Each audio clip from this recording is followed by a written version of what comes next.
الله لا إله إلا هو الحي القيوم لا تأخذه سنة ولا نوم له ما في السماوات وما في الأرض من ذا الذي يشفع عنده إلا بإذنه يعلم ما بين أيديهم وما خلفهم ولا يحيطون. இந்த ஒரு மாச தக்வாவுக்கு என்ன முக்கியத்துவம் கொடுத்தோமோ வேற எந்த ஒரு தவறான செய்திகளையும் பார்க்க மாட்டேன், தவறான காட்சிகளை பார்க்க மாட்டேன், மார்க்கத்துக்கு முரணான எந்த ஒரு தகவல்களிலேயும் நான் என்னுடைய வாழ்க்கையை ஈடுபடுத்த மாட்டேன் என்ற அந்த இறையச்சத்தை பேணியவர்கள் பெருநாள் துலகம் முடிஞ்சிருச்சா? இதுல சில நபர்கள் என்ன பண்ணுவாங்க, இன்றைய தினம் தியேட்டருக்கு போகக்கூடியவர்களாக இருப்பார்கள். இன்றைய தினம் நண்பர்களோடு நாங்க ஜாலியாக இருக்க வேண்டிய நாள், சந்தோஷமாக இருக்க வேண்டிய நாள் என்று பெருநாள் தினத்திலேயும் நம்முடைய இஸ்லாமிய சமூகத்தில் இருக்கக்கூடிய விரல் விட்டு எண்ணக்கூடிய சில நபர்கள் மது பழக்கத்தில் போய் விழுகிறாங்கன்னா அப்ப அந்த இறையச்சம் நம்மள்ட்ட எங்க போகுச்சு? ஒரு மாத காலம் எடுத்த பயிற்சி இந்த பெருநாள் தொழுகையோடு முடிஞ்சிருச்சா? இதைத்தான் அல்லாஹ் நம்மள்ட்ட எதிர்பார்க்கிறான. குர்ஆனை நீங்கள் எடுத்து பாருங்கள், இறைவன் அழகாக ஒரு அறிவுரை சொல்லுகிறான். யா அய்யுஹன் நாஸ், மனிதர்களே, இன்ன வஅதல்லாஹி ஹக்குன், இறைவனுடைய வாக்குறுதி உண்மையானது. அல்லாஹ் மறுமையை பத்தி பேசுறான். நீங்க இந்த உலகத்தை ஏதோ பெருசா நினைக்கிறீங்க, உலகத்துல உள்ள இன்பத்தை பெருசா நினைக்கிறீங்க. இந்த உலகம் எல்லாம் ஒண்ணும் கிடையாது, இங்க இருக்கிற இன்பங்கள் எல்லாம் ஒண்ணும் கிடையாது. இன்ன வஅதல்லாஹி ஹக்குன், இறைவனுடைய வாக்குறுதி உண்மையானது என்று இறைவன் சொல்லிவிட்டு அடுத்து சொல்லுகிறான், ஃபலா தகுர்ரன்னக்கும் பில் ஹயாத்தி துன்யா, இந்த உலக வாழ்க்கை உங்களை ஏமாத்தி விட வேண்டாம். அஸ்ஸலாமு அலைக்கும் வரஹ்மத்துல்லாஹி பரகாத்துஹு. புகழ் அனைத்தும் நம்மை படைத்து பரிபாலிக்கிற இறைவனுக்கே உண்டாவதாக. அன்பிற்குரிய ஏக இறைவனின் நல்லடியார்களே, தாய்மார்களே, சகோதர சகோதரிகளே, இறைவனுக்காக ஒரு மாத காலம் நோன்பு நோற்று அந்த நோன்பு பெருநாளை கொண்டாடக்கூடிய மக்களாக இன்றைய தினம் முஸ்லிம்களாகிய நாம் இருந்து கொண்டிருக்கிறோம். இந்த சந்தர்ப்பத்தில் அல்லாஹுவின் தூதர் நபிகள் நாயகம் ஸல்லல்லாஹு அலைஹி வஸல்லம் அவர்களுடைய அந்த பெருநாள் வணக்கத்தை எடுத்துக்கொண்டால், பெருநாள் அன்று காலையில் சூரியன் உதித்த பிறகு முதலிலே இறைவனுக்கு நன்றி செலுத்தக்கூடிய விதமாக நாம் இப்போது 2 ரக்காயத்துகள் தொழுதோமே, அது போன்ற 2 ரக்காயத்துகளை அல்லாஹ்வுடைய தூதர் மக்களுக்கு தொழுவிப்பார்கள். இப்படி மக்களுக்கு தொழுவித்த பிறகு மக்களுக்கு சிறிது நேரம் அறிவுரை சொல்லுவார்கள், தான தர்மத்தில் ஈடுபட சொல்லுவார்கள். எந்த அளவிற்குனா ஆண்களை பார்த்து சொல்லுவார்கள், யா அய்யுஹன் நாஸ், மனிதர்களே, தஸத்தகு, நீங்கள் அதிகமாக தான தர்மத்தில் ஈடுபடுங்கள். திரும்ப அன்றைய காலத்தில் இப்ப நம்ம காலத்தில் உள்ள மைக்கு மாதிரி எல்லாம் கிடையாது. ஆண்களுக்கு பேசி அந்த அறிவுரை பெண்களுக்கு கேட்கல என்று புரிந்து பெண்கள் பகுதிக்கும் தனியாக வந்து அறிவுரை சொல்லுவார்கள். யா மஅஷர நிசாயி தஸத்தக்ன, பெண்களை நீங்களும் அதிகம் தர்மம் செய்யுங்கள். இன்னும் கூடுதலாக பெண்களிடத்திலே சொல்லுவார்கள், நான் உங்களை ஆண்களை விட அதிகமாக நரகத்தில் பார்க்கிறேன், எனவே நீங்கள் அதிகமாக தான தர்மத்தில் ஈடுபடுங்கள் என்று இறை தூதர் இந்த பெருநாள் தினத்தன்று பெண்களுக்கும் அறிவுரை சொல்லக்கூடிய அந்த நிகழ்வை வளமையாக கொண்டிருந்தார்கள். அதற்கடுத்து திடல்ல இருந்து துவா செய்வது, நம்மளுடைய தேவைகளை கேட்பது, இது போன்ற அந்த வணக்க வழிபாடுகளை நபிகள் நாயகம் ஸல்லல்லாஹு அலைஹி வஸல்லம் அவர்கள் பெருநாள் தினத்தன்று நமக்கு கற்றுத் தந்திருக்கிறார்கள். அதுல இப்ப நாம ஒரு பகுதியாக தொழுகையை முடித்திருக்கிறோம். இப்போது அந்த சில மார்க்க அறிவுரைக்கு வருவோம். பொதுவாக நாம இந்த இஸ்லாமிய மார்க்கத்தில் எவ்வளவோ பல நல்ல காரியங்களை கடந்த காலத்திலே செய்திருப்போம். அதிலும் குறிப்பாக இந்த ஒரு மாத கால நோன்பு வச்சோம்ல, அந்த நோன்பு வைத்த காலத்துல நம்மளுடைய வாழ்க்கையில என்னென்ன மாற்றங்கள் ஏற்பட்டது என்பதை நீங்கள் சற்று சிந்தித்து பாருங்கள். நாம் இந்த கடந்த ஒரு மாத காலத்தை எடுத்து பார்த்தீங்கன்னா நம்மிடத்திலே தொழுகையில யாரிடத்திலேயும் எந்த குறையும் வந்திருக்காது. எல்லா தொழுகையை முறையாக கடைபிடிக்கக்கூடிய நபர்களாக இருந்திருப்போம். அதே போல ஆண்களா இருந்தாலும் பெண்களா இருந்தாலும் பள்ளிவாசல்ல போய் வணக்க வழிபாடு செய்யக்கூடிய அளவிற்கு இந்த ஒரு மாத காலம் நம்மளுடைய வாழ்க்கையில ஒரு பெரிய மாற்றத்தை ஏற்படுத்தி இருக்கிறது. அதே போல இந்த ரமலான் மாதத்தில் எடுத்துக்கிடுங்க, நாம என்னென்ன தீமைகளை கடந்த காலத்துல செஞ்சோமோ எல்லா தீமைகளிலிருந்து நாம விலகி வந்திருந்தோம். சினிமா பார்க்கக்கூடிய நபர்கள் இந்த ஒரு மாத காலம் சினிமாவின் பக்கமே போயிருக்க மாட்டார். சீரியல் பார்க்கக்கூடிய பெண்கள் இந்த ஒரு மாத காலம் சீரியல் பக்கமே போயிருக்க மாட்டாங்க. விடிய விடிய வாட்ஸ்அப் ஃபேஸ்புக்ல மூழ்கி கிடக்கக்கூடிய மக்கள் இந்த ஒரு மாத காலம் அப்படி வாட்ஸ்அப்ல ஃபேஸ்புக்ல போக மாட்டாங்க. அப்படி வாட்ஸ்அப் ஃபேஸ்புக் பயன்படுத்தினாலும் ஏதாவது மார்க்க அறிவுரையை கேட்போம், ஏதாவது ஒரு பயான கேட்போம் என்று நமக்கு நன்மை பயக்கக்கூடிய விஷயத்தில் தான் நாம் நம்மளுடைய வாழ்க்கையில பெரும்பகுதியை நாம் செலவிட்டிருந்தோம். அதே மாதிரி அந்த ஒரு மாத காலத்தில் எடுத்து பாருங்க, தேவையற்ற சண்டை சச்சரவுகள் எதுலையும் நாம போய் ஈடுபட்டு இருக்க மாட்டோம். ஏன் சண்டை சச்சரவுகளில் ஈடுபடலை? நாம நோன்பு வச்சுட்டு அடுத்தவங்கள்ட்ட சண்டை போட்டோம்னா நம்மளுடைய நோன்பை அல்லாஹ் தஆலா ஏற்றுக்கொள்ள மாட்டானே. நாம பொய் பேசணும்னா அந்த பொய்யை அல்லாஹ் தஆலா ஏத்துக்க மாட்டானே. ஏன்னா அல்லாஹ்வுடைய தூதர் குறிப்பிடுகிறார்களா இல்லையா, மல்லம் யத கௌல ஜூரி வல் அமல பிஹி, யார் ஒருவர் இந்த நோன்பு நோற்று கொண்டு பொய்யான பேச்சுக்களில் இருந்தும் பொய்யான நடவடிக்கைகளில் இருந்தும் விட்டு விலகவில்லையோ அவர் சாப்பிடாமல் இருந்து தாகித்திருந்து இறைவனுக்கு எந்த தேவையும் இல்லை என்று இறை தூதர் சொன்னார்களே. இது போன்ற நபிமொழிகள் எல்லாம் கடந்த ஒரு மாத காலத்தில் நம்மளுடைய வாழ்க்கையில எடுத்து பார்க்கிற பொழுது ஏராளமான மாற்றத்தை நமக்கு தந்தது. இந்த மாற்றம் எதனால் நமக்கு வந்தது? வெறுமனே நம்ம சாப்பிடாம இருந்ததனால் இந்த மாற்றம் வந்து விட்டதா? காலையில இருந்து மகரிப் வரை தண்ணி குடிக்காம இருந்ததனால் இந்த மாற்றம் வந்து விட்டதா? நம்மளுடைய வாழ்க்கையில பல நன்மையான காரியங்கள் கடந்த ஒரு மாத காலத்துல கடைபிடிச்சதுக்கும் பல தீமையான காரியத்தை விட்டு நாம விலகி இருந்ததற்கும் முக்கியமான அடிப்படை அல்லாஹ் சொல்லுகிறானே, குத்திப அலைக்கும் முஸ்ஸியாம் கமா குத்திப அலல்லதீன மின் கபலிக்கும் லஅல்லக்கும் தத்தகூன். நீங்கள் இறைவனை அஞ்ச வேண்டும் என்பதற்காக, இறையச்சத்தோடு நீங்கள் வாழ வேண்டும் என்பதற்காக, உங்களுக்கு முன் சென்ற சமுதாயத்தாருக்கு எப்படி இறைவன் நோன்பை கடமையாக ஆக்கியிருந்தானோ அதுபோல் உங்களுக்கு நோன்பு கடமையாக்கப்பட்டது. அப்ப அந்த ரமலான் மாதத்துல நம்மளுடைய வாழ்க்கையில பல மாற்றங்கள் ஏற்பட்டதற்கு காரணம் இறைவன் சொல்லக்கூடிய அந்த இறையச்சம் தான், தக்வா தான். அந்த தக்வாவை நாம் முறையாக கடைபிடித்தோம், அது நம்மளுடைய வாழ்க்கையில் பல மாற்றங்கள் ஏற்பட்டது. ஆனா இது நாள் தொழுகையோடு எப்படி மாறி போய் விடுகிறது? கடந்த காலங்களிலேயும் இது போல நோன்பு வைப்போம், இந்த மாதிரி பெருநாள் தொழுகை தொழுவோம். பெருநாள் தொழுகை தொழுத உடனேயே இறையச்சத்தையும் அப்படியே அடகு வைக்கக்கூடிய நபர்களாக மாறி போயிடுறோமே. இந்த ஒரு மாச தக்குவாவுக்கு என்ன முக்கியத்துவம் கொடுத்தோமோ வேற எந்த ஒரு தவறான செய்திகளையும் பார்க்க மாட்டேன், தவறான காட்சிகளை பார்க்க மாட்டேன், மார்க்கத்துக்கு முரணான எந்த ஒரு தகவல்களிலேயும் நான் என்னுடைய வாழ்க்கையை ஈடுபடுத்த மாட்டேன் என்ற அந்த இறையச்சத்தை பேணியவர்கள் பெருநாள் தொழுகை முடிஞ்சிருச்சா, இதுல சில நபர்கள் என்ன பண்ணுவாங்க, இன்றைய தினம் தியேட்டருக்கு போகக்கூடியவர்களாக இருப்பார்கள். இன்றைய தினம் நண்பர்களோடு நாங்க ஜாலியாக இருக்க வேண்டிய நாள், சந்தோஷமாக இருக்க வேண்டிய நாள் என்று பெருநாள் தினத்திலேயும் நம்முடைய இஸ்லாமிய சமூகத்தில் இருக்கக்கூடிய விரல் விட்டு எண்ணக்கூடிய சில நபர்கள் மது பழக்கத்தில் போய் விழுகிறாங்கன்னா அப்ப அந்த இறையச்சம் நம்மள்ட்ட எங்க போகுச்சு? ஒரு மாத காலம் எடுத்த பயிற்சி இந்த பெருநாள் தொழுகையோடு முடிஞ்சிருச்சா? இதைத்தான் அல்லாஹ் நம்மள்ட்ட எதிர்பார்க்கிறானா? குர்ஆனை நீங்கள் எடுத்து பாருங்கள், இறைவன் அழகாக ஒரு அறிவுரை சொல்லுகிறான். யா அய்யுஹன் நாஸ், மனிதர்களே, இன்ன வஅதல்லாஹி ஹக்குன், இறைவனுடைய வாக்குறுதி உண்மையானது. அல்லாஹ் மறுமையை பத்தி பேசுறான். நீங்க இந்த உலகத்தை ஏதோ பெருசா நினைக்கிறீங்க, உலகத்தில் உள்ள இன்பத்தை பெருசா நினைக்கிறீங்க. இந்த உலகம் எல்லாம் ஒண்ணும் கிடையாது, இங்க இருக்கிற இன்பங்கள் எல்லாம் ஒண்ணும் கிடையாது. இன்ன வஅதல்லாஹி ஹக்குன், இறைவனுடைய வாக்குறுதி உண்மையானது என்று இறைவன் சொல்லிவிட்டு அடுத்து சொல்லுகிறான், ஃபலா தகுர்ரன்னக்கும் பில் ஹயாத்தி துன்யா, இந்த உலக வாழ்க்கை உங்களை ஏமாற்றி விட வேண்டாம், ஷைத்தானும் உங்களை ஏமாற்றி விட வேண்டாம், ஷைத்தானுடைய ஊசலாட்டத்திற்கு நீங்கள் செவி சாய்த்து விடாதீர்கள். பல வழிகள்ல வருவான், நம்மளை எப்படியெல்லாம் வழிகெடுக்கணுமோ இந்த ஒரு மாத காலத்துல ஷைத்தானான வழிகெடுக்க முடியலையே. ஏன் வழிகெடுக்க முடியல? அல்லாஹ்வுடைய தூதர் சொன்னாங்களே, ரமலான் மாதம் வந்து விட்டாலேயே சுல்சிலத்தி ஷயாத்தீன், ஷைத்தான்கள் எல்லாம் விலங்கிடப்படுகிறார்கள் என்று சொன்னார்களே. எப்படி அந்த ரமலான் மாதத்தில் அவன் விலங்கிடப்பட்டான்? அல்லாஹ் நம்மளுடைய உள்ளத்துல இறையச்சத்தை அதிகப்படுத்தி நாம இறையச்சத்திற்கு கொடுத்த முக்கியத்துவம் ஷைத்தானுடைய நடவடிக்கை எதுவும் நம்மளுடைய வாழ்க்கையில இல்லை. அப்ப அப்படிப்பட்ட இறைவன் சொல்லுகிறான், அந்த ஷைத்தான் உங்களை ஏமாற்றி விட வேண்டாம்.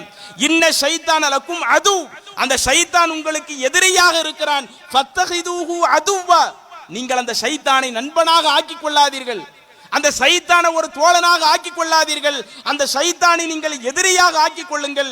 இன்னமா யதுஉ ஹிஸ்பஹு லியகூனு மின் அஸ்ஹாபி ஸஈர், ஏனென்றால் ஷைத்தான் உங்கள் அனைவரையும் மறுமையில நரகத்துல கொண்டு போய் தள்ளத்தான் ஆசைப்படுறான். நீங்க நிறைய நன்மை செஞ்சு நிறைய தான தர்மத்தில் ஈடுபட்டு நீங்க எல்லாரும் சொர்க்கத்துக்கு வரணும், இது ஷைத்தானுடைய ஆசை அல்ல. எப்படியெல்லாம் உங்களை நன்மையான பாதையிலிருந்து தடுக்கலாம். இதுக்கு முன்னாடி 5 வேளை பள்ளிவாசல்ல போய் தொழுதமே, இனிமே ஷைத்தான் நம்மளுடைய உள்ளத்துல என்ன கொண்டு வருவான்? ஆமா, நீ என்னத்தை போய் தொழுகையை கடைபிடிக்க போற? ஃபஜ்ர் தொழுகையில நீ பள்ளிவாசலுக்கு போகணுமா? அத வெள்ளிக்கிழமை ஜும்மா தொழுகை இருக்குதே, அந்த ஒரு தொழுகைக்கு போனா போதும். எதுக்கு நீ 5 நேரம் தொழ போய்கிட்டு இருக்கிற? நீ அந்த தொழுகை போகக்கூடிய நேரத்தில் கடையில வியாபாரம் பார், உனக்கு வருவாய் அதிகரிக்கும் என்று ஆசை வார்த்தை காட்டுவான். அல்லது தொழுகக்கூடிய நேரத்தில் நண்பர்களோடு கெட்ட சாகவாசனத்தை ஏற்படுத்தி நண்பர்களோடு நீ சந்தோஷமாக இரு, அது உனக்கு மகிழ்ச்சியாக ஏற்படுத்துவான். அப்ப இது போன்ற பல விஷயங்களில் ஷைத்தான் நம்மை வழிகெடுக்கிற பொழுது இந்த பெருநாள் தினத்தில் நாம் ஒரு உறுதிமொழி ஏற்க வேண்டும். என்னுடைய உள்ளத்தில் ஷைத்தான் என்ன ஊசலாட்டத்தை ஏற்படுத்தினாலும் அந்த ஷைத்தானுடைய ஊசலாட்டத்திற்கு கட்டுப்பட மாட்டேன். இதுல தான் நான் அந்த 1 மாச கால பயிற்சி எடுத்தேன். இந்த ரமலான்ல 1 மாத காலம் நம்ம பயிற்சி எடுத்தமே, இந்த பயிற்சியை தான் எடுத்திருக்கிறோம். எந்த அளவுக்கு ஷைத்தானுடைய ஊசலாட்டம் இருக்கும் என்றால் அல்லாஹ்வுடைய தூதர் குறிப்பிடுகிறார்கள், ஆதமுடைய மகன் இன்ன ஷைத்தான கஅதலி இப்னி ஆதமி பி அத்ருகிஹி, இந்த மனிதர்களுடைய அனைத்து பாதைகளிலேயும் ஷைத்தான் அமர்ந்து கொள்வான். நாம எங்கெங்கெல்லாம் நன்மை செய்ய நினைக்கிறோமோ நன்மை செய்யக்கூடிய எல்லா இடத்திலையுமே ஷைத்தான் அமர்ந்திருப்பான். இப்ப ஒருவன் இஸ்லாத்தை கடைபிடிக்கிறான்னு வைங்க, அந்த இடத்துல ஷைத்தான் உட்கார்ந்து விட்டு கேட்பானாம், துஸ்லிமு, நீ என்ன இஸ்லாத்தை கடைபிடிக்க போகிறாயா? வ ததரு தீனக வ தீன ஆபாயிக வ ஆபாயி அபீக, உன்னுடைய வழிமுறையை, உங்களுடைய மூதாதையர்களுடைய வழிமுறையை, கடந்த காலத்துல யாரெல்லாம் என்ன பண்ணாங்களோ எல்லாத்தையும் விட்டுட்டு இல்ல நான் இஸ்லாத்தை கடைபிடிக்க போறேன்னு போக போறியா? நிறைய நன்மை செய்ய போறேன்னு போக போறியா? அடுத்தவங்களுக்கு உதவ போற தான தர்மத்தில் ஈடுபட போறேன்னு போக போறியா? அப்படி போயிடாத என்று ஷைத்தான் ஆதமுடைய மக்கள் எல்லா நபர்களுக்கும் ஒரு ஊசலாட்டத்தை ஏற்படுத்துவான். அப்படி ஊசலாட்டத்தை ஏற்படுத்துகிற பொழுது ஃபஅஸாஹு, யார் அந்த ஷைத்தானுக்கு மாறு செய்து ஃபஅஸ்லம, அல்லாஹ்விற்கு அடிபணிந்து கட்டுப்பட்டு நடக்கிறார்களோ அவர் வெற்றி பெற்று விடுவார். திரும்ப அடுத்து ஹிஜ்ரத் பண்ண போனா, இன்னைக்கு நம்மளுடைய காலத்துல ஹிஜ்ரத் இல்ல, ரசூலுல்லாஹி ஸல்லல்லாஹு காலத்துல இருந்துச்சு. அப்ப ஷைத்தான் வந்து சொல்லுவானா, உன்னுடைய ஊரை விட்டு போக போறியா? உன்னுடைய பொருளாதாரத்தை விட்டுட்டு போக போறியா? இந்த ஊரை விட்டு வேற ஒரு ஊருக்கு அடைக்கலம் தேட போறியா? அப்படிலாம் போயிராத என்ற அந்த நன்மையை செய்ய விடாமல் ஷைத்தான் தடுப்பானாம். யார் அந்த இடத்துல ஷைத்தானுக்கு மாறு செஞ்சு இல்ல நான் உன்னுடைய ஊசலாட்டத்துக்கு கட்டுப்பட மாட்டேன், எதுக்காக நான் ஹிஜ்ரத் பயண போறேன், இறைவனிடத்துல நன்மை எதிர்பார்த்து போறேன், இப்படி நன்மை எதிர்பார்த்து போகிற பொழுது நீ என்னதான் எனக்கு ஊசலாட்டத்தை ஏற்படுத்தினாலும் நான் ஒரு காலம் உனக்கு கட்டுப்பட மாட்டேன் என்று யார் சரியாக நடக்கிறானோ அவன் வெற்றி அடைவான். இப்படி சொல்லிவிட்டு கடைசியாக அல்லாஹ்வுடைய தூதர் சொல்லுகிறார்கள், ஃபமன் ஃபஅல ذلك கான ஹக்கன் அலல்லாஹி அஸ்ஸ வஜல்ல ஐ யுத்ஹிலஹுல் ஜன்னா. இப்படி மனிதனுடைய வாழ்க்கையில நாம பல நன்மைகள் செய்ய நினைக்கிற பொழுது நம்மை வழிகெடுப்பதற்காக ஷைத்தான் பல வழிகளில் வந்து சொல்லுவானே, அப்படி சொல்லக்கூடிய நேரத்தில் யார் ஷைத்தானுடைய ஊசலாட்டத்திற்கு கட்டுப்படாமல் இறைவன் சொன்ன சட்டத்திற்கு கட்டுப்பட்டு நடக்கிறார்களோ இவர்களை அல்லாஹ் மறுமை நாள்ல சொர்க்கத்தில் கொண்டு போய் சேர்ப்பது அது இறைவன் மீது ஒரு பொறுப்பாக இருக்கிறது. அல்லாஹ் கண்டிப்பா அவங்களை சொர்க்கத்தில் கொண்டு போய் சேர்த்து விடுவான் என்று அல்லாஹ்வுடைய தூதர் குறிப்பிடுகிறார்களே. எனது அருமை இஸ்லாமிய சகோதர சகோதரிகளே, இதை நான் உங்களுக்கு நினைவூட்டுறேன். இந்த 1 மாத கால இபாதத்துல இருந்தமே, நம்முடைய வாழ்க்கையில எது குறைஞ்சு போச்சா? நாம பொருளாதார சம்பாதிக்கிறதுல குறை வச்சுட்டோமா? அடுத்தவங்களுக்கு உதவி செய்யறதுல குறை வச்சுட்டோமா? அல்லது நம்மள்ட்ட வேற ஏதாவது பிரச்சனைகள் வந்ததா? நாம ஏதாவது ஒரு பாவமான காரியத்துல போய் விழுந்தோமா? இறைவன் சொன்ன அடிப்படையில் 1 மாத காலம் நம்முடைய வாழ்க்கையை கழிக்கிறோம். நம்ம பொருளாதாரத்துல பிரச்சனை இல்லை, அல்லாஹ்வுடைய பரக்கத்தை நிறைய பார்த்தோம். இன்னும் அந்த ரமலான் நேரத்தில் எவ்வளவோ உதவிகளை பண்ணோம். நோம்பு கஞ்சிக்காக கொடுத்திருப்போம், ஏழைகளுக்காக கொடுத்திருப்போம், ஃபித்ரா தர்மம் கொடுத்திருப்போம், ஜக்காத் தர்மம் கொடுத்திருப்போம், பெருநாள் ட்ரெஸ் அதுக்கு ஒரு பக்கம் செலவு பண்ணியிருப்போம். மற்ற மாதத்தை விட ரமலான் மாதத்துல நமக்கு செலவு 1 மடங்கு அதிகமாக குடும்ப செலவு ஆகும், அதை செலவு பண்ணியிருப்போம். அவ்வளவு செலவு பண்ணமே, அவ்வளவு செலவுக்கான பரக்கத்தை அல்லாஹ் நமக்கு தந்தானா?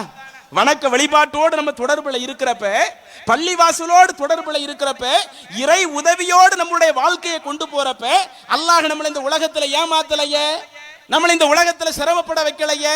அப்ப இப்படி சிரமப்பட வைக்காத இறைவன் இதர 11 மாதங்களிலேயும் அதே போல நாம சரியா நடந்தோம்னா, வணக்க வழிபாட்டில் சரியா நடந்தோம்னா, இறைவன் சொன்ன அடிப்படையில் தான் நான் பொருளாதாரம் சம்பாதிப்பேன்.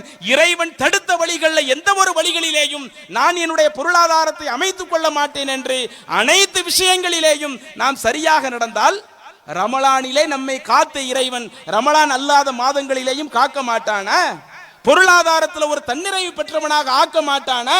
எனவே என்னுடைய சகோதர சகோதரிகளை நீங்கள் சிந்தித்துக் கொள்ளுங்கள். இந்த ஒரு மாத காலம் நாம் எடுத்த பயிற்சியை இன்றோடு நாம் விட்டு விடாமல் இதற்கடுத்தும் அதை தொடர்ச்சியாக பள்ளிவாசலுடைய தொடர்பை ஏற்படுத்தி நன்மையான காரியங்களை தொடர்பை ஏற்படுத்தி எங்கெல்லாம் மார்க்க அறிவுரைகள் அதிகம் கிடைக்கிறதோ அங்கு உட்கார்ந்து மார்க்கத்தை கேட்டு இப்படி நம்முடைய உள்ளத்தை பண்படுத்தக்கூடிய நபர்களாக இதர 11 மாதங்களை கழித்தோமேயானால், சைத்தானுடைய ஊசலாட்டத்திற்கு செவிசாய்க்காமல் கழித்தோமேயானால் நிச்சயம் இது நமக்கு ஒரு பெரிய ஒரு உதவியாக மறுமை நாளில் இருக்கும். நாம் சொர்க்கம் செல்வதற்கு காரணமாக இருக்கும். எனவே அந்த இறையச்சத்தை தொடர்ச்சியாக கடைபிடிக்கக்கூடிய நன்மக்களாக மாறணும். இது இங்கு சொல்லப்பட வேண்டிய ஒரு அறிவுரை. இரண்டாவது அறிவுரை அல்ல ஏற்கனவே சொன்னதுதான். அல்லாஹ்வுடைய தூதர் ஆண்களாயிருந்தாலும் பெண்களாயிருந்தாலும் அதிகமாக தான தர்மத்தில் ஈடுபட சொன்னார்கள். நாம் கொடுக்கக்கூடிய அந்த தான தர்மம் அது சின்ன அளவில் இருந்தாலும் அது இறைவனுடைய பார்வையில் பெரியது. அல்லாஹ்வுடைய தூதர் சொல்லுகிறார்களா இல்லையா? மன் தஸத்தக பி தம்ரத்தின் மின் கஸ்பின் தய்யிப், யார் தூய்மையான சம்பாத்தியத்திலிருந்து ஒரு பேரித்தம்பழத்தை தர்மம் செய்கிறாரோ. இன்னைக்கு என்னால நிறைய கொடுக்க முடியல, 1000 2000 செலவழிக்க முடியல, என்னால கொடுக்க முடிந்தது கொஞ்சம் தான் என்று ஒரு பேரித்தம்பளமாக இருந்தாலும் அதை யார் இறைவனுடைய பாதையில் தர்மம் செய்கின்றாரோ இன்னல்லாஹ யதகப்பலுஹா பியமீனிஹி, அல்லாஹ் அந்த தர்மத்தை தன்னுடைய வலக்கரத்தால் வாங்குகிறான். சும்மையு ரப்பீஹா, பிறகு அதனுடைய நன்மையை படிப்படியாக வளர்த்து ஹத்தா தகூன மிஸ்ல ஜபல், ஒரு பெரிய மலையளவிற்கு அல்லாஹ் அந்த தர்மத்தை மாற்றி காட்டுகிறான். திருநாள் தினத்தில் ரசூலுல்லாஹ் அந்த தர்மத்துக்கு முக்கியத்துவம் கொடுக்கறாங்க. எந்த அளவுக்குன்னா நபிகள் நாயகம் ஸல்லல்லாஹு அலைஹி வஸல்லம் காலத்துல பெண்களை நீங்கள் தர்மம் செய்யுங்கன்னு சொன்ன உடனே அன்றைய காலத்து சஹாபிய பெண்மணிகள் தங்களுடைய அணிகலன்களை எல்லாம் கொடுத்தாங்களே. ஒரு பெண்ணுக்கு அணிகலன் என்பது ரொம்ப விருப்பம். 3 வேளை சாப்பாடு கூட இல்லாம இருந்துருவாங்க, சாப்பாடுல கூட பட்னியா இருக்க சொன்னா இருந்துருவாங்க. ஆனா கழுத்துல செயின் இல்லாம இருக்க சொன்னா பெண்களால இருக்க முடியுமா? அணிகலன்கள் இல்லாம இருக்க சொன்னா இருக்க முடியுமா? ஆனா அல்லாஹ்வுடைய தூதர் சொல்றாங்க, ஒரு பெண்ணுக்கு எது ரொம்ப விருப்பமானதோ நீ அதை தர்மம் செய். நீ செய்யக்கூடிய தர்மம் உன்னை மறுமையில் நரகத்திலிருந்து காக்கக்கூடியதாக இருக்கும் என்கிற இந்த அறிவுரையை பெண்களுக்கும் சொல்லுகிறார்கள். பெண்கள் தங்களுடைய அணிகலன்களையும் இந்த பெருநாள் தினத்தன்று தர்மம் செய்தார்கள் என்கிற ஒரு பழக்கத்தை பார்க்கிறோமே. அப்ப அந்த பெருநாள் தினத்தில் இந்த ஒரு பழக்கத்தை அல்லாஹ்வுடைய தூதர் கற்றுத் தந்திருக்கிறார்கள். நாம் அடுத்தவர்களுக்கு உதவ வேண்டும். ஏழைகள் இன்னைக்கு மகிழ்ச்சியா இருக்கிற நாள் வைங்க, நான் மட்டும் மகிழ்ச்சியா இருந்தா போதாதுன்னு இருக்கக்கூடாது. நம்மை சார்ந்து வாழக்கூடிய அத்துணை நபர்களும் அதுல யாரெல்லாம் தேவையுள்ள நபர்களாக இருக்கிறார்களோ அவர்களுக்கு நம்மளுடைய பொருளாதாரத்தை கொடுத்து இன்றைய தினம் அதிகமாக உதவக்கூடிய ஒரு தினமாக நாம் நம்மளுடைய வாழ்க்கையை மாற்ற வேண்டும். இது ஒரு தகவல். அடுத்து நாம் இந்த திடல்ல இருந்து அதிகமாக நம்ம அல்லாஹ்விடத்துல துஆ செய்யணும். நம்மளுடைய வாழ்க்கையில எவ்வளவோ பல தேவைகள் இருக்கும், எல்லா தேவைகளையும் உட்கார்ந்து கேளுங்க. அதுல நீங்க இதை கேளுங்க அதை கேளுங்கன்னு சொல்ல தேவையில்லை. ஒவ்வொருவருக்கும் என்னென்ன தேவை இருக்கும் என்று நமக்கே தெரிஞ்சிடும். நாம நம்மளுடைய தேவையை கேட்பதை போல இன்னும் சில விஷயங்களை எக்ஸ்ட்ராக கேளுங்கள். என்ன? இன்றைக்கு பாலஸ்தீனத்தை எடுத்துக்கொள்ளுங்கள். நாமெல்லாம் சந்தோஷமா பெருநாள் கொண்டாடிக்கிட்டு இருக்கிறோம், ரொம்ப மகிழ்ச்சியா பெருநாள் கொண்டாடிக்கிட்டு இருக்கிறோம், புத்தாடையோடு பெருநாள் கொண்டாடிக்கிட்டு இருக்கிறோம். இங்க முடிச்சு வீட்டுக்கு போனோம்னா இன்னைக்கு மத்தியானம் நல்ல நம்ம விரும்பிய உணவை சாப்பிட்டு பெருநாள் கொண்டாடக்கூடிய அளவுல இருக்கிறோம். ஆனால் பாலஸ்தீனத்தில் என்ன நிலை? இஸ்ரேல் என்கிற அந்த நாடு அநியாயமான முறையில அராஜகமான முறையில தொடர்ச்சியாக கடுமையாக தாக்குதலை நடத்தினாங்க. இடையில இனிமே நாங்க எதுவும் தாக்குதல் நடத்த மாட்டோம், அந்த ஒரு போர் நிறுத்த ஒப்பந்தத்தை போட்டுவிட்டு இன்றைக்கு அந்த ஒப்பந்தத்தையும் மீறி பெருநாள் என்று கூட பார்க்காமல், ரமலான் மாதம் என்று கூட பார்க்காமல், இந்த இஸ்லாமிய மக்கள் நோன்பு நோற்று இருப்பார்களே, பசியோடு இருப்பார்களே என்று கூட பார்க்காமல் இன்றைக்கு அந்த பாலஸ்தீனத்தில் குண்டு மலையை பொழிகின்றார்கள் என்று சொன்னால், இன்றைக்கு அங்கு வாழக்கூடிய எத்தனையோ சிறார்கள் தங்களுடைய பெற்றோர்களை இழந்தவர்களாக இன்றைக்கு இருந்துகிட்டு இருக்கிறாங்க. தாய் இல்லாம தந்தை இல்லாமல் எத்தனையோ சின்ன பிள்ளைங்க இருக்கிறாங்க, பிள்ளைகள் இல்லாமல் எத்தனையோ பெற்றோர்கள் இருக்கிறாங்க. அவர்களுடைய நிலையை யோசித்து பாருங்கள். இந்த மகிழ்ச்சியான நேரத்தில் நாம நம்ம குடும்பத்தோடு சந்தோஷமா இருக்க நினைக்கிறோமே, இன்றைக்கு அவர்கள் குடும்பத்தை இழந்து வாடிக்கொண்டிருக்கிறார்களே. அந்த அப்பாவி மக்களுக்கு நீங்கள் துஆ செய்யுங்கள். இறைவா, நீயே அவர்களுக்கு ஆதரவு கரம் நீட்டு. நீயே அவர்களுடைய உள்ளத்தை பலப்படுத்து, நீயே அவர்களை பக்குவப்படுத்தி இந்த அநியாயக்கார அந்த இஸ்ரேலுக்கு எதிராக உன்னுடைய பிடியை கடுமையாக இருக்கு என்று நாம் இந்த பெருநாள் தினத்தில் அந்த பாலஸ்தீன் மக்களுக்காக கேட்க வேண்டும். இது ஒரு வகையான பிரார்த்தனை. இன்னொரு புறம் எடுத்து பாருங்கள், நம்முடைய நாட்டில் இன்னைக்கு என்ன நடக்குது? நம்முடைய இந்தியாவை எடுத்து பார்த்தீங்கன்னா முழுக்க முழுக்க மதவெறுப்பு பிரச்சாரங்களை இன்றைக்கு தொடர்ச்சியாக முன்னெடுத்து சென்று கொண்டிருக்கிறார்கள். முழுக்க முழுக்க அரசியலுக்கு யாரைத்தான் அவங்க இலக்காக ஆக்குறாங்க? சிறுபான்மை சமூகத்தை தான் இலக்காக ஆக்குறாங்க. எங்கெல்லாம் இந்த சிறுபான்மை சமுதாயத்தை நசுக்கலாம், எப்படியெல்லாம் சிறுபான்மை சமுதாயம் நசுக்கலாம் என்று சொல்லி இந்த ஒன்றிய அரசு நமக்கு எதிராக அவ்வளவு வேலைகளும் ஈடுபட்டுக்கிட்டு இருக்கிறாங்க. உதாரணத்திற்கு எடுத்துக்கொள்வதாக இருந்தால் இந்த ரமலான் மாதத்தில் எடுத்துக்கிடுங்க. நாக்பூர், மகாராஷ்டிராவில் இருக்கிற நாக்பூர்ல அவுரங்கசீப் என்கிற ஒரு மன்னர், அவர் செய்த பல தியாகங்கள் வரலாற்றை எடுத்து பார்த்தால் அவர் இந்த இந்திய நாட்டிற்காக செய்தது என்ன, இந்த இந்திய நாட்டு மக்களுக்காக செய்தது என்ன, நிறைய நீங்க எடுத்து படிக்கலாம். அவருடைய அடக்கத்தலம் இருக்கிறது. அவருடைய அடக்கத்தலத்தை தோண்டி எடுக்கணும், தோண்டி எடுத்து அவருடைய அடக்கத்தலத்தை அப்புறப்படுத்தணும் என்று சில கும்பல்கள் போராட்டத்தில் ஈடுபடுகிறார்கள். போராட்டத்தில் ஈடுபட்டு அதை கலவர காடாக மாற்றுகிறார்கள். கலவர காடாக மாற்றி இன்றைக்கு அந்த நாக்பூரில் கடுமையான ஒரு பதற்ற நிலை, 144 தடை உத்தரவு போடக்கூடிய அளவிற்கு. இப்படி தேவையற்ற பதற்ற நிலை ஏன் உருவாக்கணும்? இந்த சிறுபான்மை சமூகத்திற்கு எதிரான இப்படி தொடர் பிரச்சாரங்களை எந்த அளவுக்கு முன்னெடுத்துக்கிட்டு இருக்கிறாங்க? ஏன் நாங்க இந்த நாட்டு குடிமக்கள் இல்லையா? இந்தியாவில் இருக்கக்கூடிய முஸ்லிம்கள் எல்லாம் நாங்க என்ன வந்தேரிகளா? பாகிஸ்தான்ல இருந்து வந்தவங்களா? வேற நாட்டில இருந்து வந்தவங்களா? எல்லாம் இந்திய குடிமக்கள், இந்திய சுதந்திரத்திற்காக பாடுபட்டவர்கள். அப்ப இந்திய நாட்டிற்காக பாடுபட்ட ஒரு சமுதாயத்தை எப்படியெல்லாம் ஓரங்கட்டக்கூடிய ஒரு வேலையை பார்க்கிறாங்க. இப்படி ஒரு பக்கம் கலவர கும்பலை இறக்கி இந்த சிறுபான்மை சமூகத்திற்கு எதிராக தொடர் வெறுப்பு பிரச்சாரத்தை விதைத்துக் கொண்டிருக்கிறார்கள். இன்னொரு புறம் ஆட்சியில் அமர்ந்து கொண்டு அதிகாரத்தில் உட்கார்ந்து கொண்டு அதிலேயும் என்ன செய்கிறார்கள்? இஸ்லாமிய சமூகத்தை வஞ்சித்துக் கொண்டிருக்கிறார்கள். உதாரணத்திற்கு சொல்வதாக இருந்தால் தற்பொழுது கையில் எடுக்கிறார்கள், நாங்கள் வக்ஃப் திருத்த மசோதாவை பார்லிமெண்ட்ல தாக்கல் பண்ண போறோம் என்று சொல்லுகிறார்கள். என்னப்பா வக்ஃப் திருத்த மசோதா? இதுக்கு முன்னாடி தான் அந்த வக்ஃப் போர்டுக்குன்னு ஒரு சட்டம் இருந்துச்சு. அப்படி சட்டம் இருந்தப்ப எந்த முஸ்லிம்களும் இதை கண்டிக்கலையே. இன்னைக்கு அதை நீ திருத்த வேண்டிய தேவை என்ன? 44 சட்டத்தை திருத்தறம்ட்டு உள்ள வர்றான். திருத்தறம்ட்டு என்ன சட்டத்தை உள்ள கொண்டு வர்றான்னா, யாரேனும் ஒருவர் வக்ஃப் போர்டுக்கு சொந்தமான ஒரு சொத்தை 12 வருடம் ஆக்கிரமித்தால் அவர் அந்த சொத்தை எடுத்துக்கொள்ளலாம், அவருக்கே அந்த சொத்து வழங்கப்படணும் என்று ஒரு திருத்தத்தை கொண்டு வாரிய. இன்னும் வக்ஃப் என்பது முழுக்க முழுக்க இஸ்லாமியர்களுடைய உடைமையாக இருக்கிற பொழுது அதை நிர்வகிக்கக்கூடியவர்களும் முஸ்லிமாக இருந்தால் இஸ்லாம் சொன்ன சட்ட அடிப்படையில் அவங்க நிர்வகிப்பார்கள். முஸ்லிம் அல்லாத நபர்களையும் உள்ள கொண்டு வரணும் என்று இப்படி திருத்தத்தை கொண்டு வருகிறான். இப்படி அவன் திருத்தத்தை கொண்டு வருவது வெறுமனை சிறுபான்மை சமுதாயத்திற்கு மட்டும் அது எதிரானதல்ல, இஸ்லாமிய மார்க்கத்தையே எதிர்க்கக்கூடிய ஒரு வேலையை செய்கிறான். நம் உயிரினும் மேலாக மதிக்கக்கூடிய அல்லாஹ்வுடைய தூதர் நமக்கு சொல்லி தந்த சட்டம் இருக்கிறதே, அந்த சட்டத்தையே மாற்ற துடிக்கிறான். இப்படி இஸ்லாமிய சட்டத்தை மாற்ற துடிப்பதற்கு இவனுக்கு யார் அதிகாரம் கொடுத்தது? இன்னைக்கு ஒருவன் ஆட்சியில் இருக்கிறான் என்பதற்காக, அதிகாரத்தில் இருக்கிறான் என்பதற்காக ஒரு மார்க்க சட்டத்தை மாற்றலாமா? மத விவகாரத்தில் தலையிடலாமா? இந்தியா மதச்சார்பற்ற நாடு தானே. மதச்சார்பற்ற நாட்டில் இருந்து கொண்டு ஒரு மதத்தில் உள்ள தலையிடுவதற்கு யார் அதிகாரம் கொடுத்தது? இறை தூதர் சொல்லுகிறார்கள். வக்ஃபை பற்றி சொல்லுகிற பொழுது யாரேனும் ஒருவர் தன்னுடைய சொத்தை வக்ஃப் செய்து விட்டால் லா யுகாபு, அவர் செய்யக்கூடிய அந்த வக்ஃப் சொத்து யாருக்கும் அன்பளிப்பாக கொடுக்கப்படக்கூடாது. வலா யூபு, அந்த வக்ஃப் சொத்து யாருக்கும் விற்க கூடாது. அதே போல வலா யூரசு, வாரிசுதாரர்களும் இது எங்க அத்தா கொடுத்தது தானே, எங்க அத்தா கொடுத்த சொத்தை எங்கள்கிட்டே கொடுத்துருங்க என்று வாரிசுரிமை கோர முடியாது. இன்னைக்கு நான் ஒரு சொத்தை வக்ஃப் பண்ணிட்டேன்னு வைங்க, அதை அன்பளிப்பா கொடுக்க கூடாது, விற்க கூடாது, வாரிசுரிமையாக கொண்டாட முடியாது. இது முழுக்க முழுக்க அவர் என்ன நோக்கத்திற்காக கொடுத்தாரோ அந்த நோக்கத்திற்கு மட்டும்தான் பயன்படுத்த வேண்டும் என்று இஸ்லாம் சொல்லி இருக்க, இவன் என்னத்தை திருத்துறான்? ஆட்சியில உட்கார்ந்து என்ன மாற்றத்தை கொண்டு வர துடிக்கிறான்? 12 வருஷம் ஒருத்தர் ஆக்கிரமித்து விட்டால் அவனுக்கு இந்த சொத்தை கொடுத்துடலாம். அட அன்பளிப்பாவே கொடுக்க கூடாதுன்னா எப்படி அராஜகமா எடுக்கிறதுக்கு இஸ்லாம் அனுமதிக்கும்?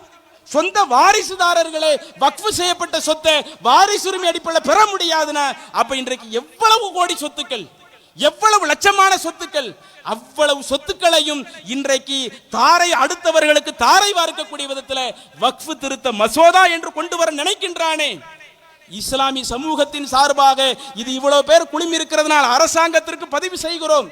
இது ஏதோ முஸ்லிம்கள் கண்டும் காணாமல் எங்களுக்கு எவ்வளவோ அநியாயங்கள் நடந்திருக்கிறது, அது போன்ற ஒரு அநியாயமாக கடந்து போகக்கூடிய விஷயமாக நாங்கள் இந்த வக்ஃப் விஷயத்தை பார்க்கவில்லை. இதற்கு முன்னாடி நீ அறிவித்தாயே, சிஏஏ கொண்டு வர போறோம், என்ஆர்சி கொண்டு வர போறோம், என்பிஆர் கொண்டு வர போறோம் என்று கடந்த காலத்தில் நீ அறிவித்த பொழுது இந்த இஸ்லாமிய சமுதாயம் எப்படி தொடர் போராட்டங்களை முன்னெடுத்ததோ, ஒன்னால இந்த சட்டத்தை நடைமுறைக்கு கொண்டு வரவே முடியாது என்று எப்படி பல இடங்களில் ஜனநாயக வழிகளில் எங்களுடைய போராட்டத்தை முன்னெடுத்தோமோ, அதே போல நீ இந்த வக்ஃப் திருத்த மசோதாவை கொண்டு வந்தால், கொண்டு வந்த நீயே இந்த சட்டத்தை வாபஸ் பெறுகிற அளவிற்கு இந்த இஸ்லாமிய சமுதாயம் எங்களுடைய போராட்டங்களை தொடர்ச்சியாக முன்னெடுப்போம். இன்றைக்கு தமிழ்நாட்டில் கூட சட்டமன்றத்தில் அறிவித்தார்கள், இப்படி வக்ஃப் திருத்த மசோதாவை கொண்டு வரக்கூடாது, அதை தாக்கல் செய்யக்கூடாது என்று தமிழ்நாடு சட்டமன்றத்தில் அறிவிக்கப்பட்டது. இப்படி சட்டமன்றத்தில் அறிவிக்கப்பட்டாலும் இது போன்ற அநியாயக்கார ஒரு சட்டத்தை, ஆக்கிரமிப்பான ஒரு சட்டத்தை மத்திய அரசு கொண்டு வரும் பட்சத்தில் இதை பார்த்து கொண்டு சும்மா இருக்கக்கூடிய ஒரு சமுதாயமாக இருக்காது. இதை நீங்க இந்த துவாவில் அல்லாஹ்விடத்தில் கேளுங்க.